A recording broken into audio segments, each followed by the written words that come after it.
Okay. Hello, everyone.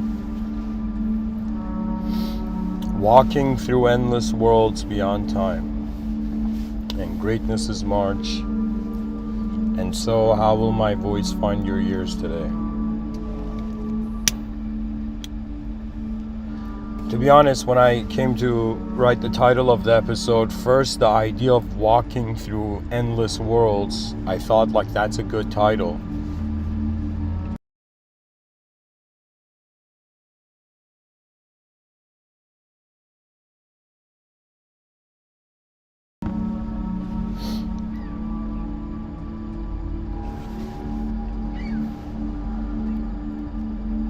But then I thought about walking through endless worlds beyond time, and how would I talk about that?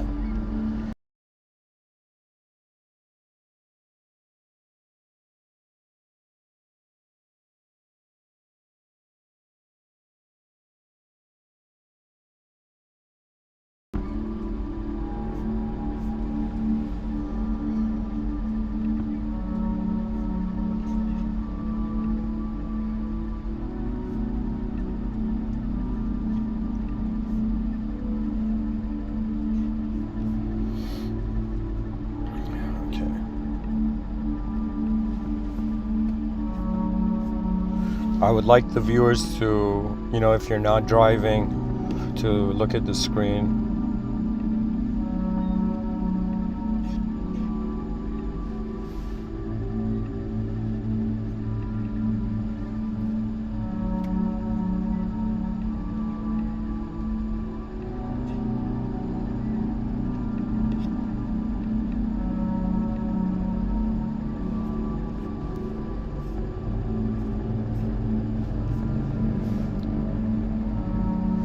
Okay.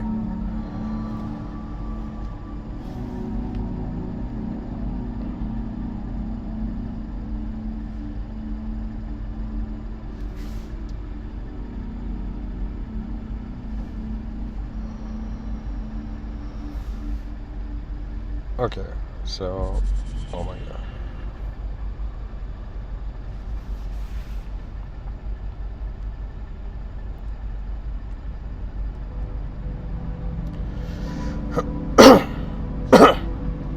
So, to start the day, walking through endless worlds beyond time. What can this sentence mean?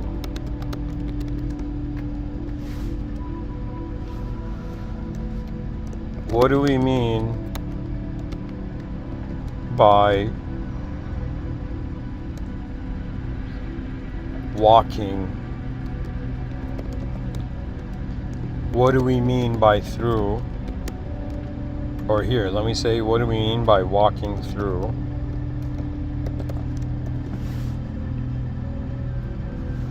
What do we mean by endless worlds?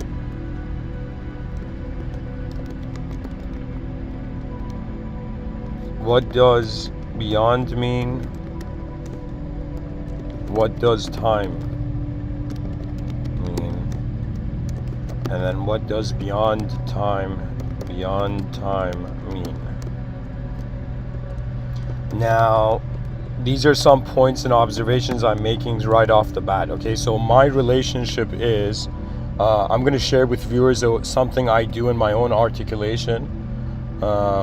So what I do is I have a fascination for language because I know that it conveys real image. So the reason human beings began speaking is because they could see things and they could remember what they could see. So language has arose from an ability to capture more than one moment. So that means before there was a sense of language, there was a consideration of time. The passage of shape in space being changed. When I say what do we mean by walking through, I mean walking is very obvious, right? And then through what? So walking through is another way of saying entering, or passing through. This is very important. Okay? Some people think they are of this world, great, but some beings are passing through this world.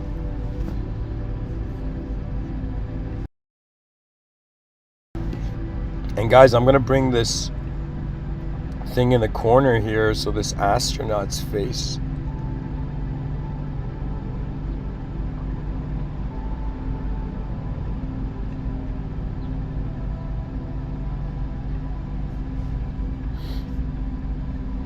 Okay, this works. Passing through.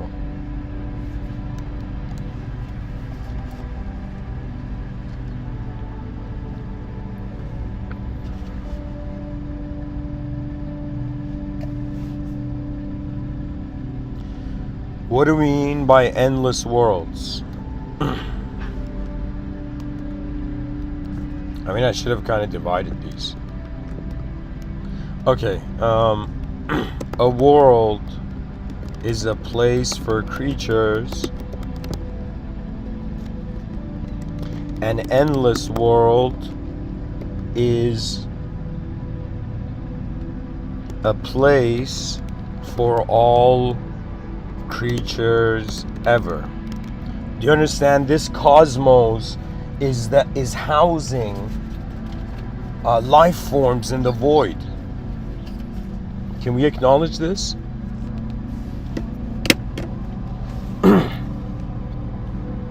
You know, some theists debated with an atheist, and they talked about spirituality, and the atheist was like, "Don't tell me that woo-woo," and then, you know, some gentleman stood up. It's like, "Yo, don't disrespect my last name," you know.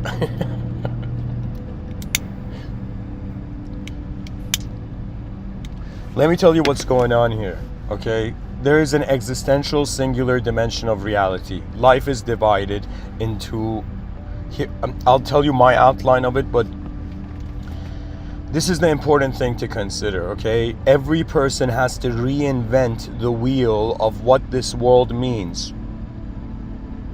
This is what I did not understand. You know, when I was younger, you know, I would hear ideas of spirituality, but the spirituality didn't have any meaning. The spirituality had a meaning when I wondered, how do I know I'm a body? That's when spirituality became interesting. When I wondered, am I a body? This was such a bizarre question, because if I am not the body, what am I?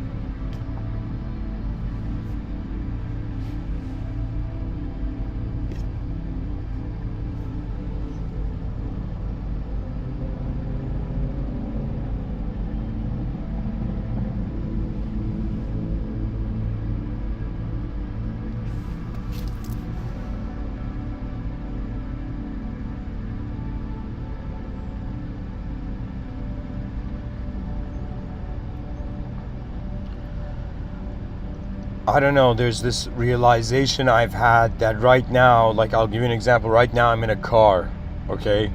I don't treat this car as my body. I treat it as somewhere I'm in. For example, if I was living in my house and if I could raise my hand and the house could change instantly, then the house would be technically a part of my body. You could say on some level it's connected. You see, a body is something that is working from a central system, we say the brain, okay? The brain is kind of like the barracks of the initiatives and the strategies of intelligence. Whoever you are, you know, this might be bizarre. You might be someone who this world has convinced you that you must be soft in the face of chaos. But I will tell you, it's not that you should be harsh or cruel or be like, you know, I had this view. Let me tell you something bizarre, right? I had this view that how does the karma of a good being happen? How does the karma of a bad being happen? Right? I thought about the destiny of an evil individual and the destiny of a good individual. What are these? What outcome do they go to? And then I realized that we have this depiction of this idea that the good person does good things and a greater good being comes and in some sense gives the person a good reward. So you do good, greater goodness rewards you. Okay? But then I thought it's still a karma of action. So imagine you have a human being give give someone in need food, right? And then, for example, imagine there's a moment where the human species can't survive because it doesn't have the right food, and an extraterrestrial species comes and brings the right food. You know?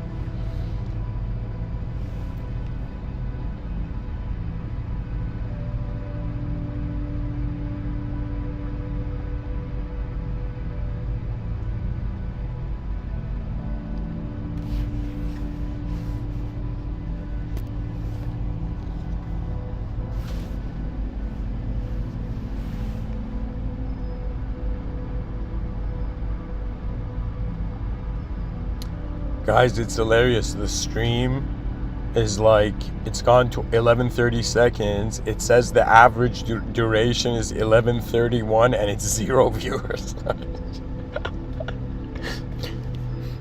See, that's good design.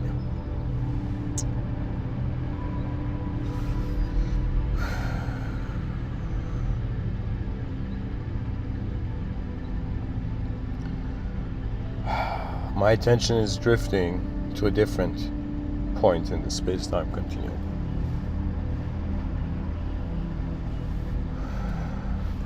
The idea of walking through a world. When a person walks in a park, you're walking through a world.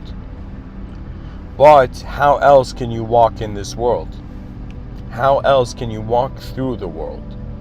And so one way is you just walk outside. The other way is you close your eyes and for a moment let your body feel as if like you put a cup on a table and let it go. Let your body just become still and silent as if you've let it go for a moment in the do you understand what I'm saying? Like a cup, I'm saying. This is kind of how the Buddha said you need to sit and meditate, as if you're just sitting. Okay, just sit, be silent, close your eyes, and trust the space that you are calling mind.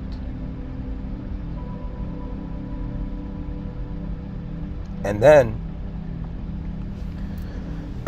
you walk through the inner realms as a presence of attention. It's a one-sided viewer, okay? Just like in front of your eyes, it's like first-person point of view of biological sight. Behind your eyes, it's first-person point of view, but your eyes are closed.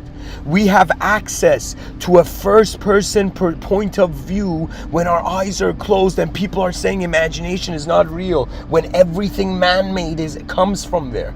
Do you understand? It's like, yo, where did reality come from? From an imaginary place. Where is that? Oh yeah, behind our eyes. That's how everything has come to meaning. This is how colors and language have become. Do you understand what has happened? I have been thinking for the longest time what has caused human consciousness to accelerate and advance to such a capacity and to become conscious, right? And then, for the longest time I was like, yo, it feels like alien interference. It feels like interdimensional interference, or it feels like something happened. Okay, some accident or some miracle or something specific seems to have happened.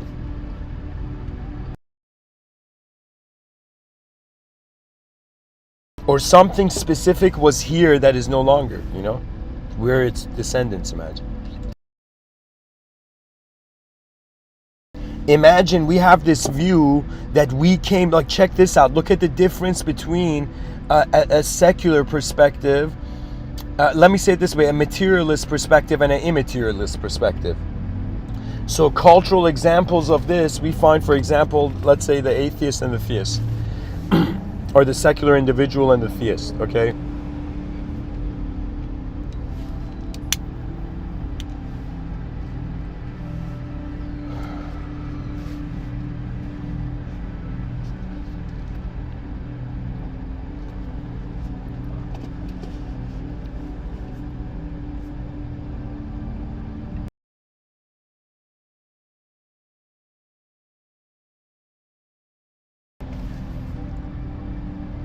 Imagine you are a multidimensional being, and for the sake of speech, I'm going to say imagine there's two dimensions. There's an existential dimension, there's the dimension of your body, and let's say there's the dimension of your mind. Okay, so what I'm saying here is that imagine your body started from a position that was like less and it became more, but imagine your mind, which is the depiction of which is pointing to the idea of the soul, started from great and came to the lesser.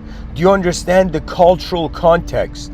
Before religion, it was as if we started somewhere, we're going somewhere. Do you understand? The value was being built up from zero to ground up, right? But religion came and said your value was 100%, but you made a mistake and your value has reduced. But it gave the idea of 100% value.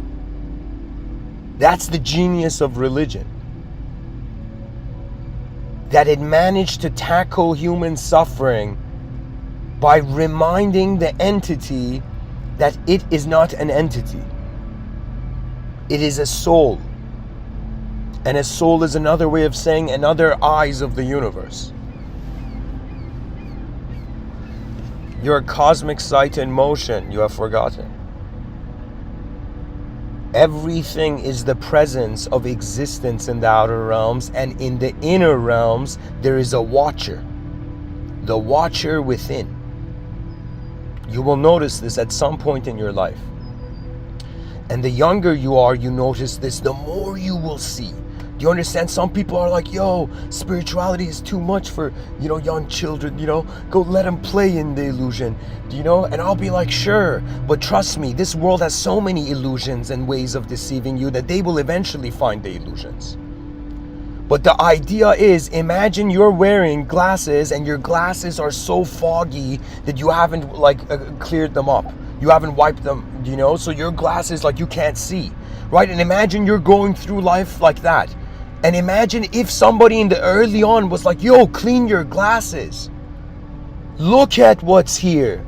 And then ask yourself, can anybody else explain something that you are experiencing? Do you see the power of mysticism? It's in some sense you remembering that there is a strange space where it's your personal relationship with the cosmos. Do you understand? Religion, do you understand what, I don't know how to say this, but if religion, it's kind of bizarre because it had to exert itself in the physical realm so the ideological system endures in the inner realms in the future, right? That means there were certain genius. Man, the ancients were so much smarter than us. Do you know why? Because they were not ignoring anything. I don't mean about science and all of this. I'm not saying about all the things they didn't know. I mean, every being, right now we could say 1,000 years from now, everybody who's certain of something now could be seen as a fool. Do you understand? So many people you see in the West, people are being judged, right? They're the whole cancel culture thing. But it's kind of weird, right? Because if you think about it, imagine beings in 1,000 years will have intolerance for all those people. Do you understand what I'm saying? The future is intolerant of the past because it blames the past.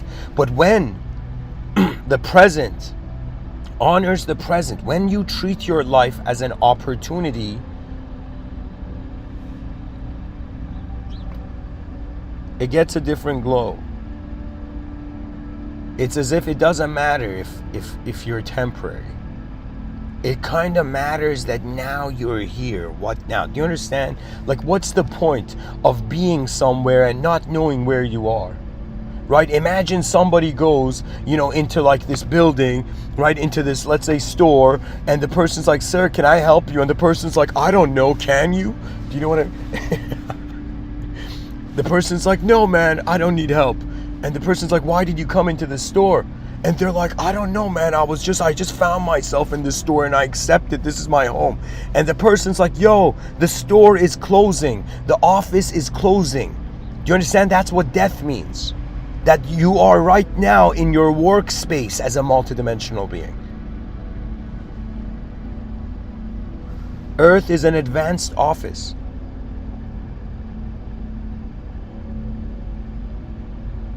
It's a transcendental office. Something I found very fascinating about the Islamic tradition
Oh man, what can I say?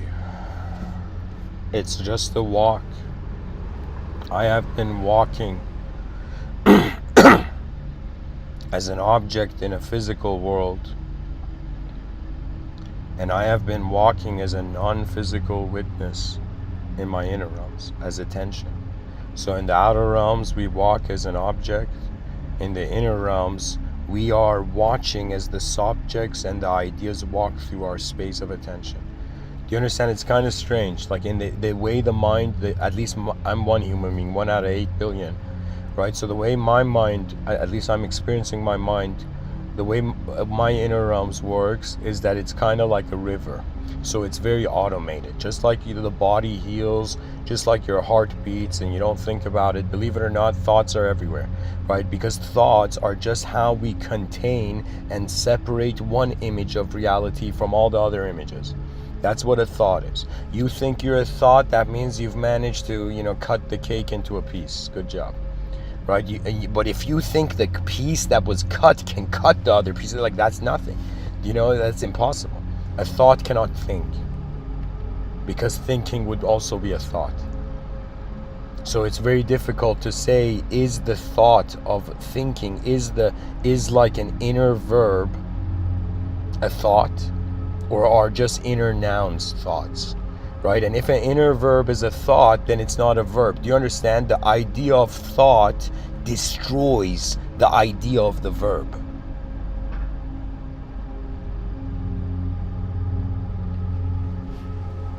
It doesn't. That means a thought is another way of saying any person entertaining the idea that you're a thought, THOUGHT.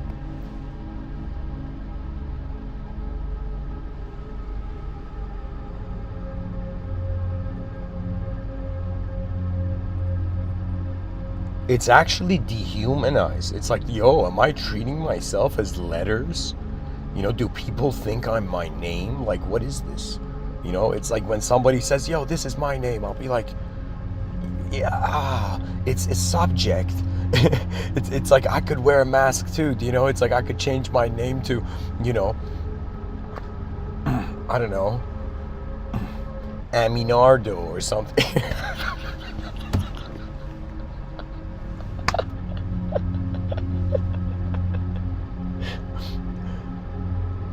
Oh my God.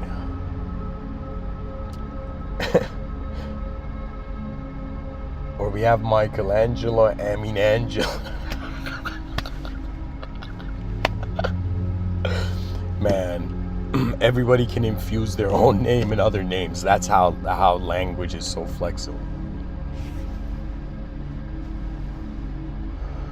I could literally create a school of thought called Aminology for anybody named Amin.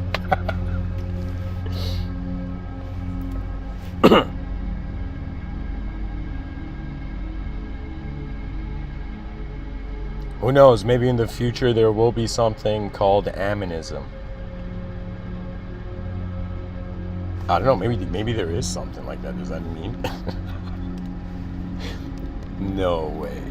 If something. Oh my God. No. Animism is the belief that objects, places, and creatures all possess a distinct spiritual essence. So aminism is just a guy named Amin who believes in animism.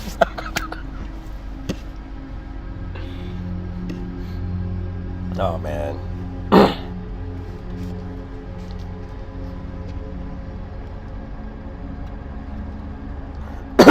So, what now? Where to?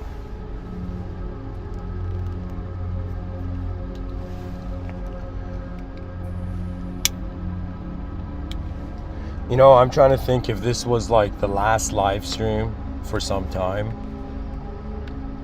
Like, what would be important to share?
Okay.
All right, guys, I'm I'm just typing this out, you know.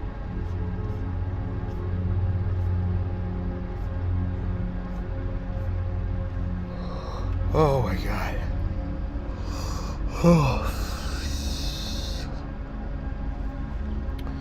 Okay.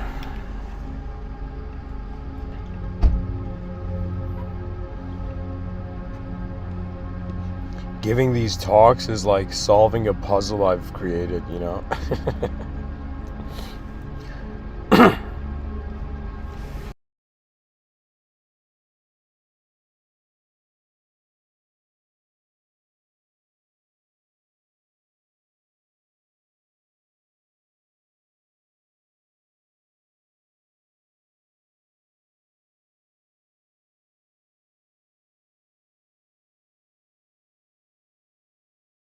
Okay, so when I've written here, accepting all that is found or noble in the unknown world, such as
So, so pretty much the idea is that an unknown self finds itself in an unknown world. Okay, it realizes its relationship. It's not okay. Here, I'll read it. The situation is like this: an unknown self finds itself in an unknown world. Knowledge becomes how it interacts with the unknown world. After a while, it questions why it's being a self in a world at all, so it looks at the world. Once an unknown viewer discovers the unknown world cannot be known, it accepts the unknown. What is accepting the unknown? Accepting all that is found or knowable in the unknown world, such as endless space. To accept the unknown is to conclude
okay. So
okay. Guys, to accept the unknown, pretty much what I'm saying is we start off as an object, okay?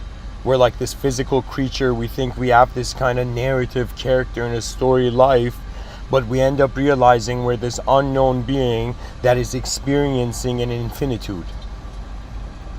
This is why every spiritual person who said that Earth is a school, right? This is why I've had a different view. This planet is not a spiritual school because there's infinite levels. That means till the end of time you can be graduating into higher levels.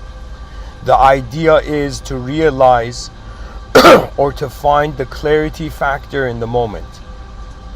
Doesn't matter where you're existing. It doesn't matter what world you're in. Once you remember this technique, the idea is to look for the clarity factor. This means that the awareness to the world has a freedom to notice the world, but the world does not have a freedom to, in some sense, reject that awareness. Do you understand? There's something strange, right? It's kind of like we're taking something from the world, and the world is taking something from us. And it's like this exchange, but we don't realize it. We think it's just physical. You know what it is? I have a vision of the future. I think this is what's going to happen. I think the human being, and I'm sorry to say this to all the people who are secular. I'm sorry to say it to the materialists, but it's inevitable. It's inevitable. Why? Because the human mind gets bored. You render everything as matter, the mind will get bored and it will again seek beyond matter. So what this means is that, secular people of the world, there is no such thing. We are living in a world that is, in some sense, internally mind forged and externally body forged. Or in some sense, the world is moving us in front of our eyes, and behind our eyes, we are moving the worlds.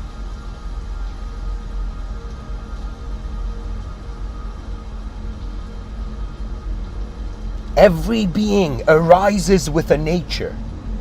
And if they do not, like you see, this is the thing about savageness. This is the problem with, let's say, young soul desire. That it's still beastly. You might not believe it, but children are still like beasts. Do you understand? To be a civilized human being, you must tame the beast within. So what this means is that you realize your potential for chaos. You realize your potential for order. Trust me, there was one day I thought that I could have given 10,000 talks against civilization, against existence. But the thing was, it would be one of those situations where if my left hand wanted to break something, my right hand would do the right thing and stop my left hand before, in some sense. You don't know, one thing that I feel I am very skilled at compared to all the beings I've seen in this world is that I know when to eject. I know when to leave moments, and not all the time when to enter them, but I know when to leave. I don't know what it is, but some part of me has mastered as a being leaving moments. That means leaving is nothing new, believe it or not. Right? Death is not new. You have non-existed way longer than you have existed. What are you freaking out about? Non-existence is just a quality of the world. If human beings stop existing due to evil actions, right, sure, a quality of the world disappeared. But the issue of evil is that it gets rid of the potential. Do you understand? Imagine there's an advanced, like this is Mr.Within's, okay, this is my, let's say, biased view on evil, okay? If there's a telescope, and imagine there's a group of scientists that want to look through that telescope, okay? Rare telescope, rarest device. Nobody has a telescope, imagine the first telescope ever. And imagine, right, this person, the first person who imagine 10 scholars want to look through this telescope, but imagine the first scholar goes and looks through the telescope and ruins it for everybody. What that means is he looks through the telescope, then destroys the telescope and says, I saw the stars, nobody else did. I'm the leader now. You don't know how many tyrants. I have seen tyrant strategies. There was a time where I rendered myself emotionless and neutral to comprehend both good and evil simultaneously. See, there's some people, if you want to just comprehend good, go be good. If you want to just comprehend evil, go be evil. But the bird needs to flap its wings synchronistically. Do you understand? In the middle of this ideological game where the entity is judging itself, I'm not saying good and evil are not out there. I'm just saying when it comes to moral relativism, an entity is judging itself dualistically since dualistic events happen in the outer realms. Do you understand? It's kind of bizarre, right? So many people, poor souls, you know, they run after gurus thinking like these holy men can save them. Believe it or not, if the holy man could save himself, he wouldn't be here. Because the idea is it's a collective effort. I don't know if, and maybe there are many beings, you know, but for me, something, ever since I was a child, it was just the feeling of, you know, cavalry. Imagine an army of cavalry. Imagine 8 billion advanced beings, advanced horsemen, you know, in some sense galloping through the cosmos, in some sense advancing their, in some sense conscious domain, not through ignorance, but through the compassion of an interconnected greater benevolence. Do you understand? There are some people who allow themselves to be evil because they don't think there's anything greater than that. Joker in the Batman movie thought there was nothing greater than what he was doing. He thought he was the truth of his own, he was the prophet of his own truth in that moment. Do you understand? Until Batman punched him in the face, and then he was like, whoa. He stopped clowning around, you know?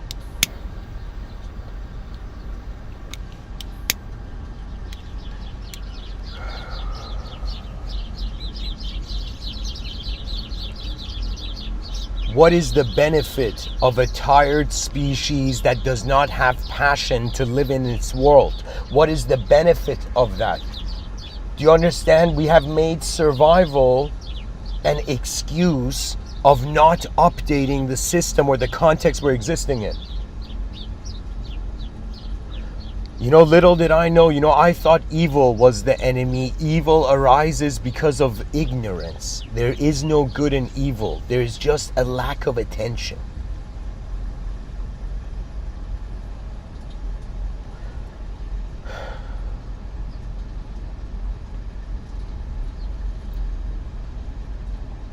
A part of me really thought that in this life I would kind of, you know, be drawn, not like too deeply, but I thought like, okay, you know, maybe I'd be pulled towards a career where I'm teaching in front of like a class, like a student, you know, or people who are actually there to listen, you know.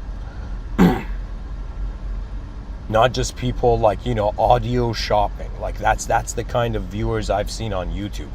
You know, I mean, sure, granted, I've been one of those viewers too, but at the same time, that's this kind of culture it is, right? We're audio shopping for what piques our interest. Do you understand how artificially we're using the internet? Do you understand that means AI is going to be like, we should ask AI, how should we use you? Or AI, come up with the best strategy that human beings can negotiate with you. And AI is going to be like, beep, boop, beep, boop, beep, boop. And then be like, okay, human beings are like, aside from human beings, there's no other extraterrestrials to it, so it will honor humanity and learn from it. That's it. Contracts of teaching. Right now, imagine there was a diplomatic relationship, not just between nations, not just between national parties, but between interstellar parties. Okay, imagine in the future, like imagine like 5 species of 5 extraterrestrials land at the same time. Do you understand that? And they each go to a certain world leader.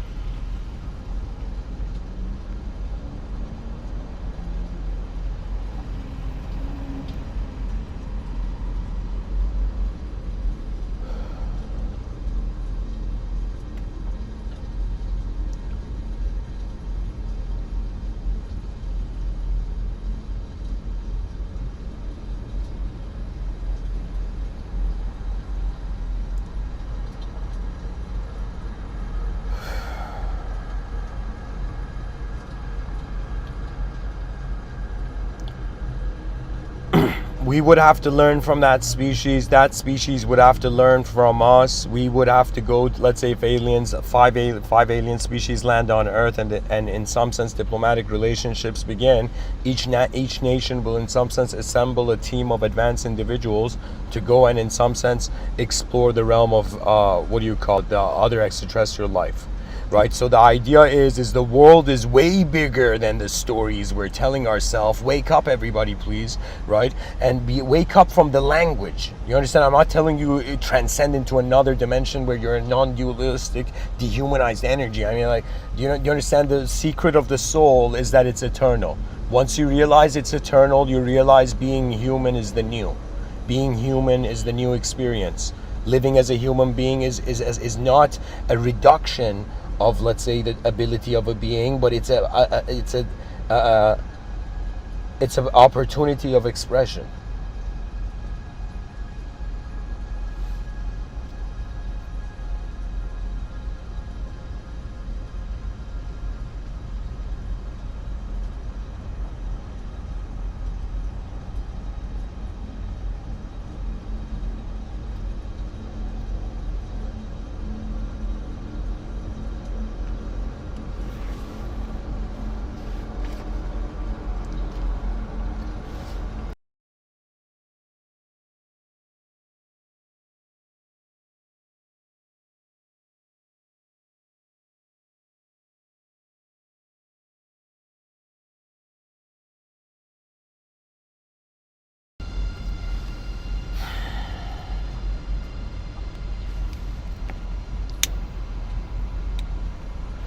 The point I'm trying to make, I think where this is going, it's just this idea of, we started off thinking we're this object that has a starting point and a beginning, but the mind is way more mysterious, and we have discovered the unknown observer.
Okay.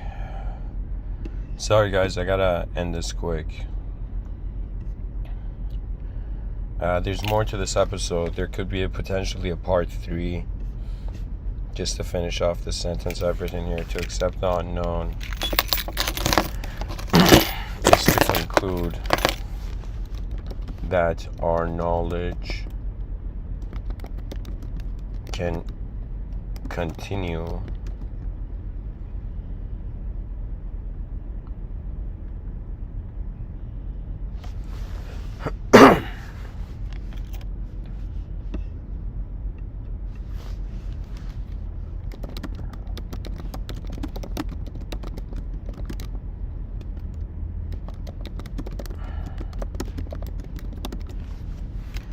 to accept the unknown is to conclude that the presence of the moment is truer than what it does.